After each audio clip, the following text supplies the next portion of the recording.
दर्शकहरूलाई छोटो मन्तव्यलाई नमस्ते म छोड्छु नि त फेरि चारको पुरा अधिवेशन यहाँ उपस्थित भएका प्रत्याशी उम्मेदवार समर्पित पार्नेछ र जिल्ला समितिबाट पालिकाबाट वडाबाट आउनुहुने सम्पूर्ण साथीहरू नेतागणहरू र उपस्थित गाउँपालिकाका यसै वडाका दाजुभाइ दिदीबहिनीहरू उहाँहरू सम्पूर्णलाई नमस्ते। हाम्रो राष्ट्रिय पार्टीको बारेमा धेरै कुराहरू दिदीहरूले भन्नुभयो।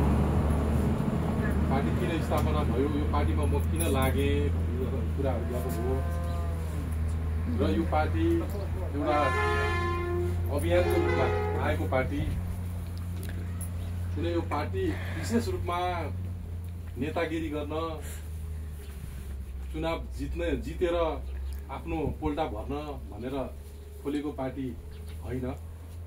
सुरुवातमा अभियान भनेर आयो। किन अभियान गर्न पर्यो भन्दाखेरि हाम्रा देशमा पार्टी गर्ने हो भने त धेरै छन्। ठुला 3टा दलहरू छन्, उनीहरूले राज चलाइरहेको छ। आजभन्दा 60-70 वर्ष अगाडिदेखि 7 सालदेखि नै चलाइरहेको हो र पार्टीले जनताको केही काम गर्छन्, जनताको पिरमर्का बुझ्छन् र यही गाउँबाटै चुनेर आउनुहुनेछ पार्टीमा भनेर पहिला पहिला हाम्रा बुवाहरू काकाहरूले त्यही विश्वास राखेर पार्टीका व्यक्तिहरू आमलाई भोट दिनुभयो। ओहो यो उम्मेदवार भएर आएछ, यसले त अब यति पढाइ रहेछ, ओहो यो त यस्तो मान्छे, यसले त ल देश चाहिँ बनाउने भयो है, अब हाम्रो गाउँ बनाउने भयो भनेर भोट हाल्नुभयो। तर यत्रो वर्ष अवस्था परिवर्तन भएन। व्यवस्था त मजाले बढ्यौँ, जनयुद्ध पनि भन्यो, सडकमा टायर बाल्यो, व्यवस्था परिवर्तन गऱ्यौँ बालेर, तर अवस्था त उही पहिला जस्तो थियो त्यस्तै।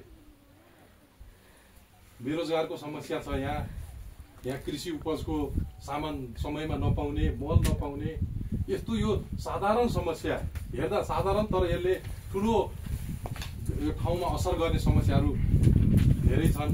त्यसै कारणले यो अवस्था परिवर्तन गर्नै पर्छ भनेर राष्ट्रिय स्वतन्त्र पार्टी केही व्यक्तिहरू, रवि लामिछाने लगायत केही बुद्धिजीवी व्यक्तिहरू मिलेर, जस्तै विदेशबाट आउनुभयो उहाँ हाम्रो केशव सरले भन्नुभयो, त्यस्ता व्यक्तिहरू जति पनि हेर्नुहुन्छ अहिले केन्द्रीय सदस्यदेखि हाम्रो सुमन सरहरू हेर्नुहुन्छ भने त्यस्ता व्यक्तिहरू टन्न छन् पार्टीमा। उहाँहरूले यो अवस्था परिवर्तन गर्नको लागि भनेर यो पार्टीमा आउनुभयो र हामी छोटो समयमा गएको चुनावमा राम्रो मत जनताले एकदम यो पार्टीले चाहिँ परिवर्तन गर्छ है, यसमा चाहिँ दाग नलागेका व्यक्तिहरू छन् धेरै। विदेशबाट राम्रा शिक्षा लिएर आउनुभएका व्यक्तिहरू हुनुहुन्छ, त्यही भएर गर्छन् कि भनेर है, अहिले पनि अझ पनि के हो अब यो पार्टी त आयो तै पनि गर्छन् कि भनेर दिनुभएको हो। यो यसले गर्छ नै भनेर कसैलाई अझसम्म भएको चाहिँ छैन। त्यो गर्छन् कि भनेर हेर्नलाई त हामीले के हुन्छ, सरकार सत्तामा पुर्याउनु पर्यो, अनि गर्न सकेदेखि हामीले फेरि आगामी 50औं वर्षसम्म यही पार्टीलाई जिताइरहन सक्छौँ। जस्तै भारतमा भाजपाले अहिले जितिरहेको छ, किन राम्रो काम गरेको छ, त्यस्तै हामीले पनि राष्ट्रिय स्वतन्त्र पार्टीलाई त्यसरी नै अगाडि बढाउन सक्छौँ। त्यसैले हामी अहिले जब राष्ट्रिय स्वतन्त्र पार्टीले 21 संसद सहितको हाम्रो प्रतिनिधि सभामा हामी पुग्यौँ, तब हामीलाई के भयो भने कानुनी रूपमा हामी एउटा अधिवेशन अन्तर्गत गएर वडादेखिको कमिटी पुरै बनाउनु पर्ने एउटा बाध्यात्मक अवस्था आइपरेको छ। त्यही अवस्थालाई अँगालेर हामी अहिले वडा भ्रमण गरिरहेका छौँ। वडामा हाम्रो एउटा राम्रो टिम बनाउन गइरहेका छौँ। यो टिमले हामीले अवस्था परिवर्तन गर्नको लागि आगामी चुनावमा 2/3 ल्याउने उद्देश्यका साथ हामी अगाडि बढिरहेका छौँ। हाम्रो नुवाकोट जिल्लामा सम्भवतः 2टै हामी जित्ने र हरेक वडामा पनि जित्ने गरेर हिँडिरहेका छौँ। अब हामीले यही वडामा बाट आउनुहुनेहरूले कस्तो गर्नुहुनेछ, हामी जुन माथि प्रदेशमा जिल्लामा बस्नेहरूले साथीहरूले कस्तो गर्नुहुँदैछ काम त्यसमा भर पर्छ। त्यसैले आगामी चुनावको प्रत्यक्ष असर पार्नको लागि हामीले केही न केही त गर्नुपर्छ। कुनै योजना बाँड्न नसके नि, गाउँमा खानेपानी तत्काल ल्याउन नसके नि, बाटो बनाउन नसके नि, हामीले एउटा जनताको मर्का के हो त्यो बुझेर, जनतालाई चाहिएको कृषि उपजको सामानहरू, मलहरू त्यो बुझेर, स्वास्थ्य शिक्षाको सामानहरू बुझेर हाम्रो अहिले वडा कमिटीमा भएको साथीहरूले नि के गर्न सक्छन् त्यो गरेर हाम्रो राष्ट्रिय स्वतन्त्र पार्टीप्रति यहाँका स्थानीय जनताहरूलाई राम्रो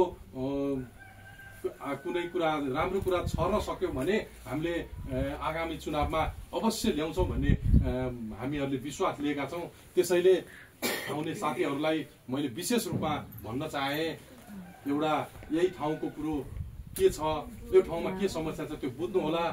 अहिले अन्य दल यही सरकारमा हुनुहुन्छ, अन्य दलका यही वडा पालिकामा हुनुहुन्छ, उहाँहरूले विकासका बजेटहरू भनेर ल्याइरहनु भएका छ, त्यसमा हेर्नु होला कुनै भ्रष्टाचार भएको छ कि छैन, कुनै त्यसमा कुनै चुहावट भएको छ कि छैन त्यो हेर्ने। हाम्रो अहिले मुख्य काम भनेको चुहावट भएको छ कि छैन त्यो हेर्ने हो र जनतालाई परेको समस्या के छ कहाँ लगेर चाहिँ हामीले त्यो कुरा चाहिँ राखेर उहाँहरूको समस्या समाधान गर्न सक्छौँ त्योतिर लाग्न विशेष ध्यान दिनु होला। र हामीले आगामी चुनावको तयारी स्वरूपै हाम्रो अहिले भनेको उहाँहरूको समस्या बुझ्नु हो। र मैले जाँदै अहिले आउने हुने नयाँ कमिटीलाई विशेष रूपमा अलि लागेर अलिकति समय दिएर यो ठाउँमा हिँड्नु होला र यो ठाउँमा आगामी चुनावमा वडाबाट आफ्ना वडा अध्यक्ष र वडाका टिमलाई जिताउनको लागि हरदम प्रयास गर्नुहुनेछ भन्ने आशाका साथ म यहाँबाट बिदा हुन चाहन्छु। धन्यवाद। धन्यवाद राज भण्डारीज्यूलाई। उहाँले अब आगामी 84मा हुने स्थानीय निर्वाचनमा वार्ड नम्बर 4मा राष्ट्रिय स्वतन्त्र पार्टीको घन्टीले विजय प्राप्त गर्न सकोस् भन्ने शुभकामना दिएर जानुभयो। अब म वक्ताकै क्रममा निम्त्याउँछु केन्द्रीय विभाग राष्ट्रिय स्वतन्त्र